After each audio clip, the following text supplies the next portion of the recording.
kohe teame. Me palume siia Erki Kaikkoneni.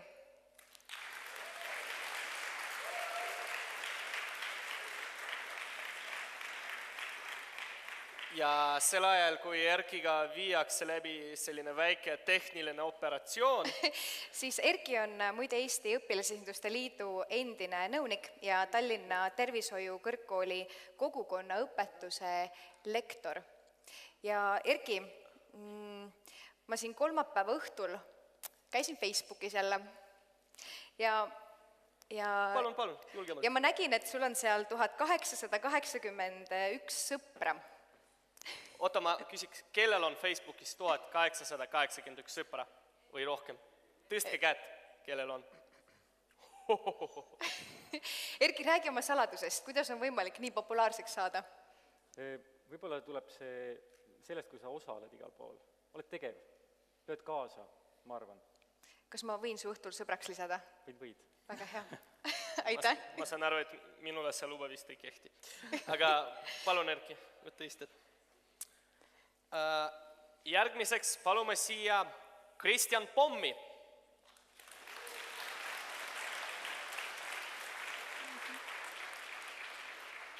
Kristjan on siis meil endine Eesti Vabariigi peaskaut. Praegu ta on Eesti skautide ühingu avalike suhete juht, ma saan aru. Kristjan. Erki, sa võid ka nagu tegelikult siin aidata. Kas sa võid meile öelda, on sul mõned oskused, skaudi oskused veel kuidagi nagu meeles? Kindlasti on. Aga Erki, Kristjan, ma ei tea, miks, Erki. Ma ka tahan su sõbraks saada Facebookis. Äkki kohad ära vahetama, et siis... Ei, päris ka. Aga mul on siin üks väike sõlm. Mul on probleem, et minu sall on nüüd kinni, Jaanika pani seda niimoodi kinni, ma võin haigeks jääda. Kas sa võiksid seda lahti teha, palun? Kristjan lubab, et ta saab seda lahti teha. No vaata, Jaanika ei ole ka tavaline tüdruk. Elame kaasa. Aplaus Kristjanile! Läheb.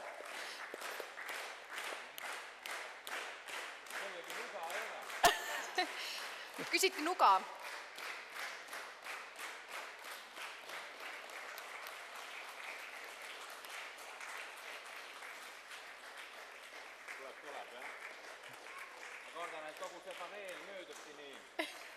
Sõlme lahti arutades, eks ju? Paneeli lõpuks saab... Ja ta tegi seda lahti! Suur tänu!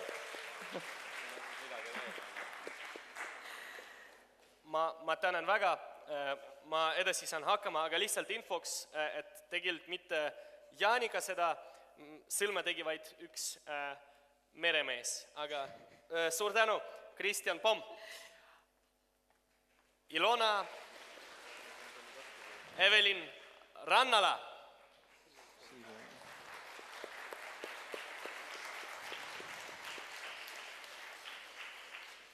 Ilona on Tallinna spordi- ja noorsooameti noorsootöö osakonna juhataja, samuti ta on ma ütlen teile, Eesti noorsootöötajate ühenduse juhatuse liige. Ja lisaks sellele ma kuulsin, et mõned Tallinna noored nimetavad ta Tallinna noorsootööprojektide emaks mõnes mõttes. Aga... Mis asja? Mul tekkis loengut natuke, vabandust. Ütle palun, Ilona, kas sa mäletad, mida tähendab sinu jaoks number 8393? Kas see number peaks midagi tähendama mu jaoks? Kindlasti. No vähemalt guugeldades seda küll näeb. Nii palju sõpru mul seal küll ei ole. 5000 on seal lagi. Tegelikult see oli sinu maijooksu stardinumber. See oli mu esimene maijooks ja tegelikult see oli kõnd ja see number ei jäänud mul meelde, sest ma keskendusin liikumisele. Väga õige, kuidas sul läks? Viimaseks ei jäänud. Me loodame, et me ka ei jää viimaseks. Aplaus, Ilona Evelin Rannala. Ja viimasena ühineb siis meie panelistidega Edgar Schlümmer.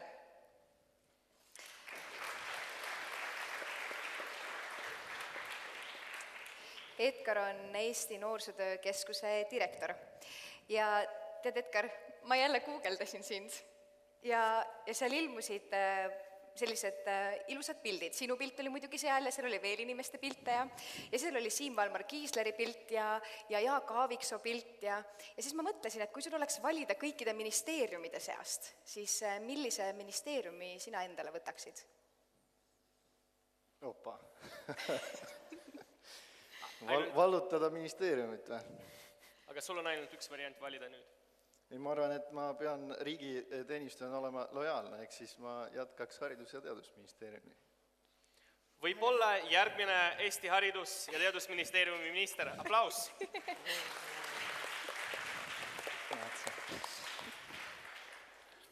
Eesti noorte arenguvõimalused ja visioonid. See on meie paneeli teema. Selleks, et me saaks aru saada, millised on meie visioonid ja probleemid, visioonid ja võimalused, peaks aru saama, kus me praegu oleme, mis on need probleemid, mis on hetke olukord. Ma nüüd palun igal paneeldiskussiooni osalejal teha väike sissejuhatav kõne sellel teemal, pärast siis alustame nii-öelda diskuteerimist ning lõpus igal ühel teist on võimalus ka nii-öelda kokku võtta kõike seda, mis te siin kuulete ning kindlasti, kallid sõbrad, teie küsimused on alati teretulnud, andke meil käega märku siis, kui nad teil tekivad, aga ilmselt pärast, kui meie panelistid ütlevad oma sõnad. Palun, Erki. Aitäh. Paratamatult tuleb selle teemaga kohe meelde, kui ma hakkasin selle teemale mõtlema ennist, et iga probleem eksisteerib kontekstis. Näiteks öeldakse, et lapsepõlv tekkis eelmise sajandi 30. aastatel. Et ilmselt on selle noorusega ka niimoodi, et kogu see käsitlus sellest, mis on noorus ja mis on lapsepõlv, ei ole olnud samasugune kui see, mis ta on praegu. Mis tähendab, et see on kogu aeg muutumises. Ja me kõik oleme tegelikult silmitsi uue situatsiooniga, pidevalt me kõik oleme mingis mõttes nagu esimest korda inimesed ja peame kuidagi sellega hakkama saama. Et kindlasti on üks väga oluline väljakutse praegu, kui siin oli pidevalt on juttu sellest Facebookist. Kommunikatsiooniteadustes on üks selline mõiste nagu teadmusväli, mõned on tuttavad, mõned mitte. See tähendab lihtsalt seda on võimalik siis nagu vaadelda ja uurida, see tähendab seda, et see annab nagu selle, kuidas me märkame, see tähendab seda, mida me oleme õppinud, kus me oleme, mida omandanud, millised kogemused meil on elust, millisel viisil me tajume maailma ja milliseid võimalusi me üldse me tajume olemas olevat ja mida me teame enesele või teistele võimalik olevat. See tähendab, et eagruppide kaupa on see nii-öelda põlvkondade lõikes on see teadmusväli praegu ilmselt see nägemus maailmast ja see, kust infot saadakse erinevam kui kunagi varem. Ja see teeb ka sellise koostöö tegemise keerulisemaks, ka põlvkondade vahelise mõistmise, et mingis mõttes võiks öelda, et on nagu kaks Eestit, aga teises tähenduses. On ühed need, kes mõistavad, mis asi on internet, oskavad seda kasutada ja viibivad täiesti teistsuguses meediaruumis. Ja on teised, kelle jaoks on see üsna ulmeline reaalsus. Ma ei tea, kas te küsiks lihtsalt, et kui paljud on teist kokku puutunud inimestega, kes on siis nagu teiste peale oluliselt vanemad tõenäoliselt, kes ei ole kasutanud internetti mitte kunagi. Ikka on, teadvustate. Et küsimus ei ole mitte selles, kas internet on hea või halb või nii edasi, vaid lihtsalt on see, et see on see erinevus. Ja väga suur väljakutse minu arust üldse, kui rääkida noorte kaasamisest, on see, et mida me mõtleme selle kaasamise all. Ja siin puhul on väljakutse, ma lihtsalt võib tuua sellise nagu kummalise paradoksi, et see võib tunduda enesest mõistetav, aga olukord, mille ees on erinevad noorteorganisatsioonide siis nii-öelda eestvedajad, ehk kaasa rääkimiseks nad peavad tegelikult valdama sellist juriidilist keelt, mida oodatakse, või mis on ministeeriumides käibel, piltlikult öeldes.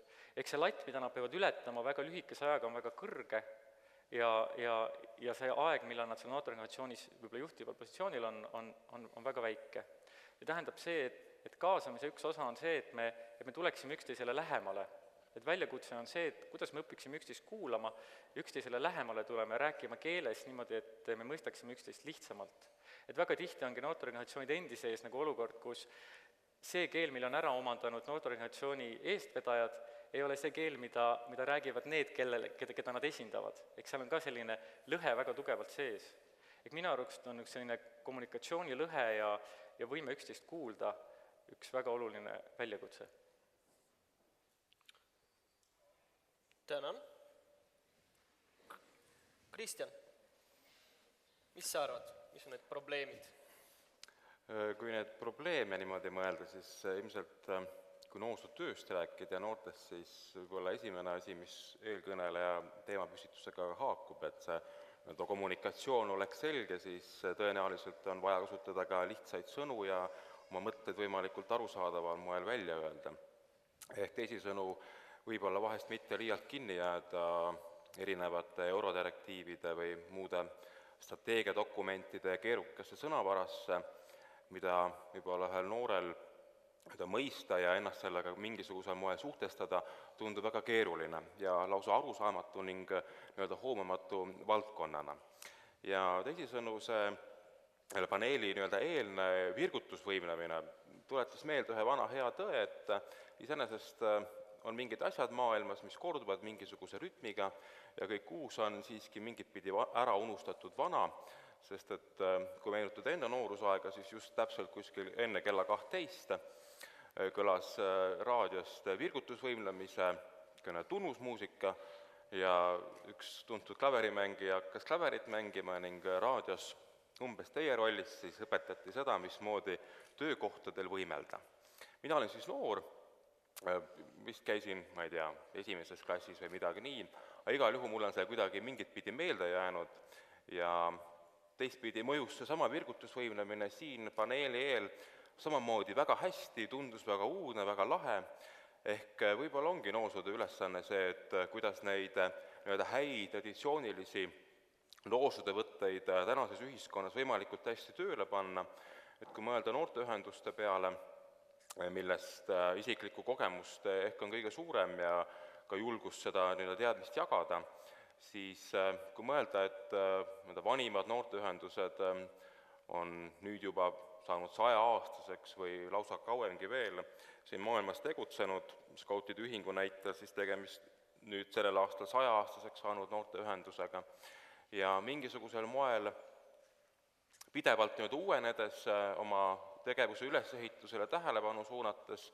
üritades kaasaegsel ja kihvtil moel noori kaasata, on noorteühendustel õnnestunud ka ajas hästi toime tulla ja siiski mingisugust osa noori endaga kaasa tõmmata.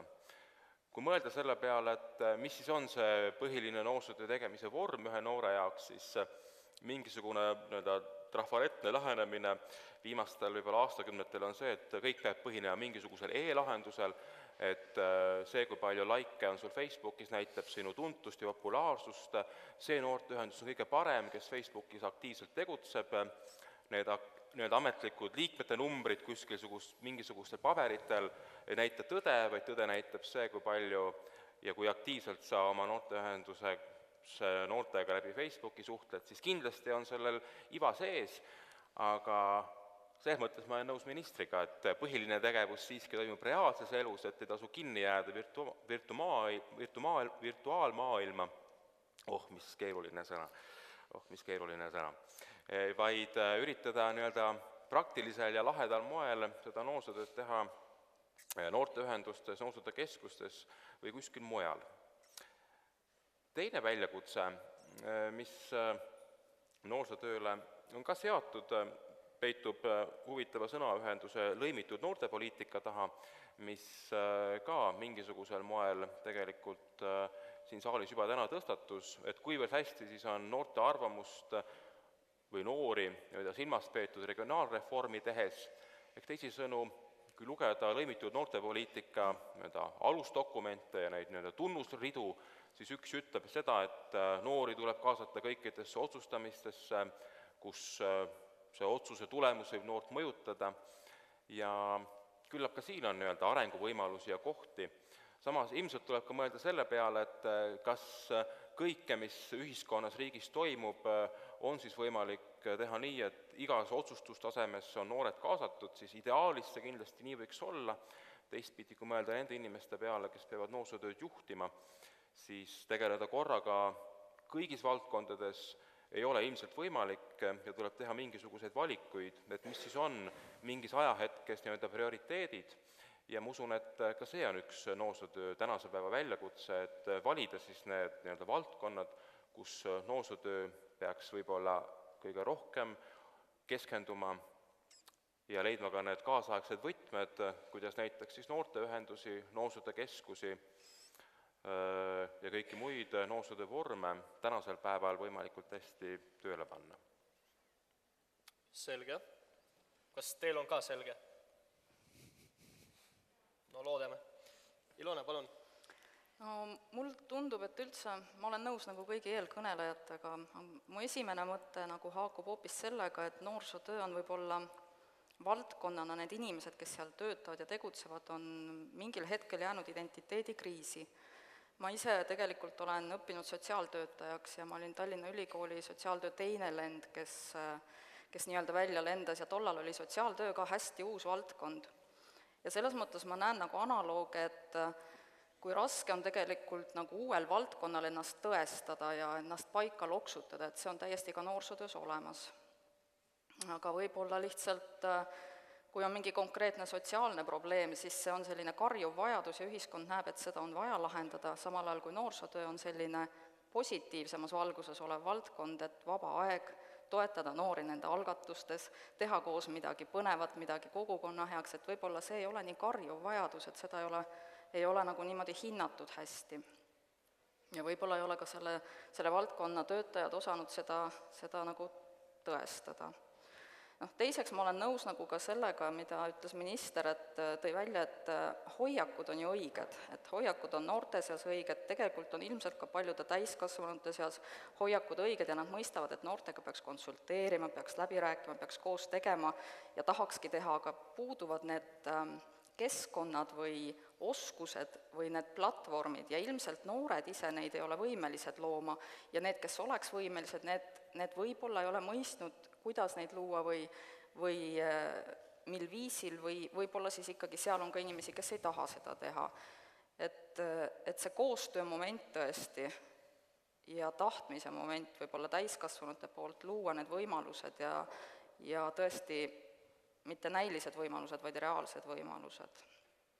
Ja lihtsuse osas ma olen ka nõus ja teisalt ma ka ei ole nõus, et võib-olla see vastab ka esimesele küsimusele, miks noorsootööl on olnud ennast nii raske tõestada. Ma arvan, et noorsootöö on äärmiselt ebatraditsiooniline ja mõistetamatu sageli, sest et seal ei ole ainult traditsioonilised ja vanad või juba ennast tõestanud toimimisviisid, need on laagrid, on skaudid, on gaidid, on õpilasmalev ja siis on terve hulk täiesti üllatavaid ja huvitavaid ja naljakaid viise toimimiseks, nagu tulid noored, tegid Tammsaare parki kudumisgraffiti, inimesed on minestamas, kes karjub, kes on õnnelik, kes varastab kudumisgraffiti teel kaasa, täiesti sellised uued imelikud asjad, mida inimesed ei mõista ja see ongi nagu tegelikult noorsootöö võlu ja selle jaoks ta ongi olemas, et ta nagu käib ajaga kaasas, ta haarab noorte ideid, ta teeb midagi huvitavat, aga ümbritsevatele on see mõistetamatu, nad ütlevad, miks nad neid teevad, keegi on vaimustatud, keegi ei ole vaimustatud ja see tekitab nagu palju,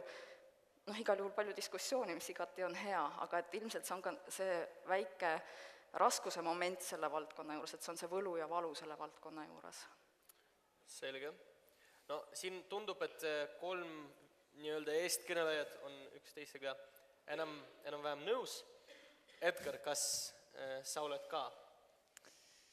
Aga ei ütle ma seda, kas ma olen nõus või ei ole nõus ja põhimõtteliselt räägin natukene sellest, et kui mind kutsuti siia paneeli rääkida visioonist, eks ole, see konverents ju on mõeldud teie, noored, enamik, ma vaatan, kes olete siia tulnud, ma püüangi kasutada pigem teietamise vormi, et kes need noored on siis, kellest me täna räägime. Endast ju räägimegi või siis, kui mina võtan ennast täiskasvanuna või mingisuguse kuiva ametnikuna, siis teie olete need noored, eks ole, kes siis täna midagi arvavad. et mõtlesin ka, et huvitav, et kui me alles tuleme kokku rääkima sellest, mis oleks võimalik või mis peaks olema, mis need tegelikult probleemid on, siis kuidas mina julgen või pean julgema ütlema ette ära kohe konverentsi alguses, et kõik on huvitav, mis täna räägite, aga partei seisukoht on selline. Noh, või siis ütleme nii, et kurss on selline, et see oleks nagu ebaaus. Ühtepidi ja teistpidi meie ju noorte valdkonnas, nagu te ka märkasite eestkõnelejate jutust, et meie jaoks on see väärtus, et teie ise räägite, mis on vajalik. Me teame, mis on tegelik olu, mis on huvid, mis on probleemid, mis on tööturul, mis on hariduses, kas omavalitsus suudab teile võimalusi pakkuda või ei suuda võimalusi pakkuda.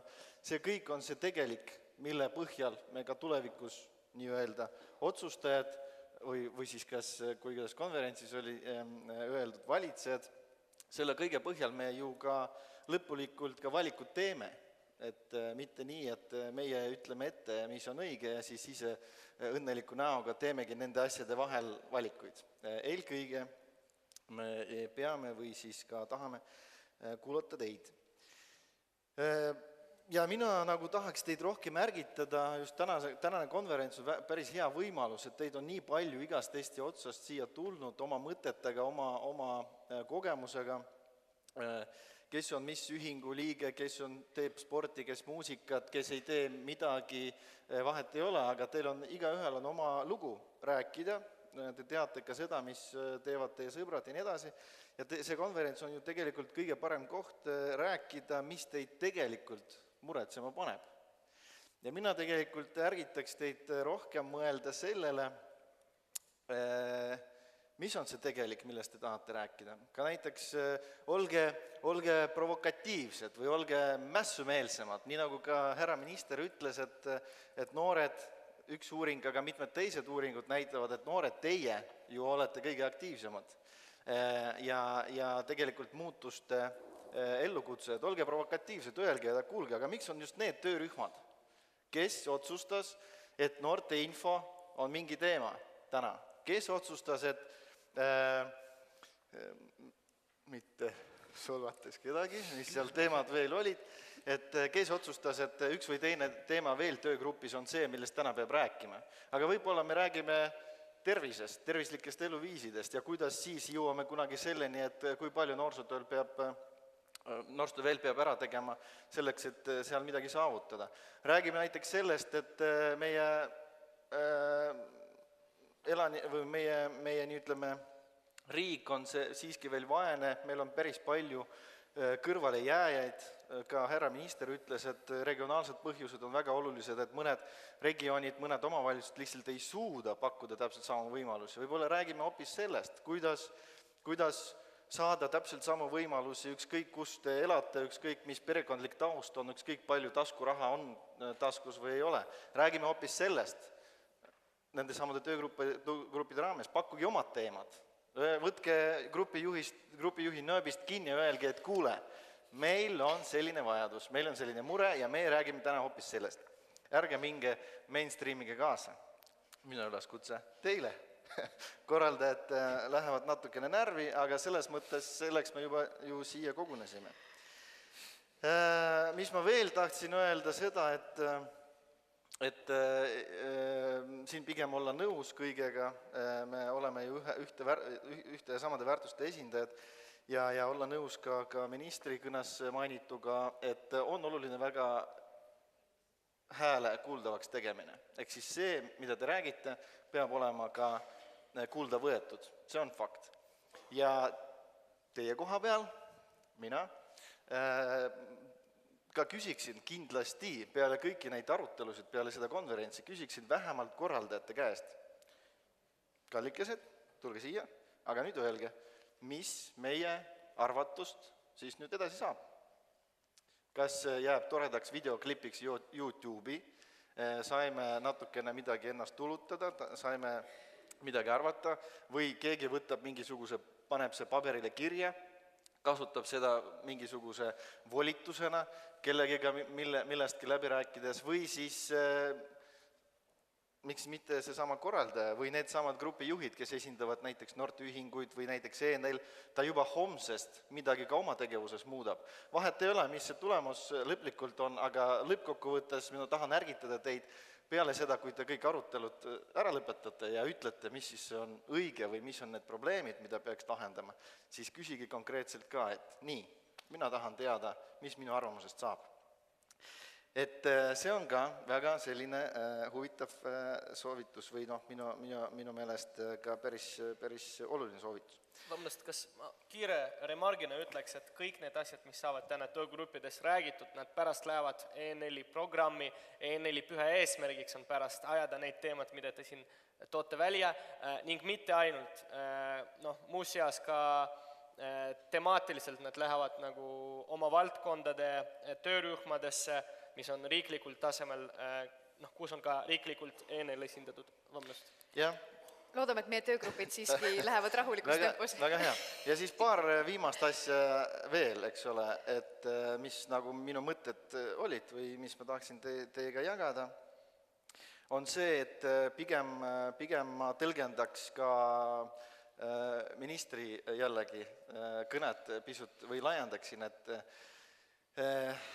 või rõhutaksin pigem seda või tõlgendaksin seda arusaadavamaks, et kindlasti teie, noored, ei ole tulevik selles mõttes, et me kunagi tegeleme sellega, mis te võib-olla täna arvate. Põhimõtteliselt me kõik oleme täna siin olemas, siin ja praegu, me oleme kõik olevik. See tähendab seda, et me mitte nii, et me mõjutame tulevikus kellegi elu, vaid tegelikult iga meie samm ka praegu, selles mõttes teie samm, aga ka meie samm, kui meist rääkides, kus me loome mingid võimalused ja nii edasi, iga meie samm mõjutab ju hetkeolukorda nüüd ja praegu. Ja loomulikult see ulatub ka tulevikku ja nii edasi, aga eelkõige tasub mõelda sellest, et mis on täna oluline, mis täna on kõige põlevam probleem ja mis minu otsus tänane tähendab. Et ei tasu leppida sellega, et ootame, et kunagi tulevikus me küll saame midagi, võib-olla saavad need, kes tulevad peale meie. Et teie olete siin nüüd ja praegu ja teie pakutuga on vaja nüüd ja kohe ja praegu tegeleda. Aga väljakutsetega lõpetades selles mõttes, ma ütlesin, et ma ei taha väljakutsetest rääkida, aga lihtsalt mõned teemad, mis kindlasti ka täna juba kõlasid ja mida võiks nagu kukla taga hoida. Kindlasti ükskõik, mis probleem või lahendus ei ole, Eesti kontekstis alati teemaks võrdsed võimalused, sellest oli juba juttu. Ei tohi olla sellist olukorda, kus sellest, kus ma sündinud või kuhu ma sündinud olen, sõltub see, mis on minu võimalused.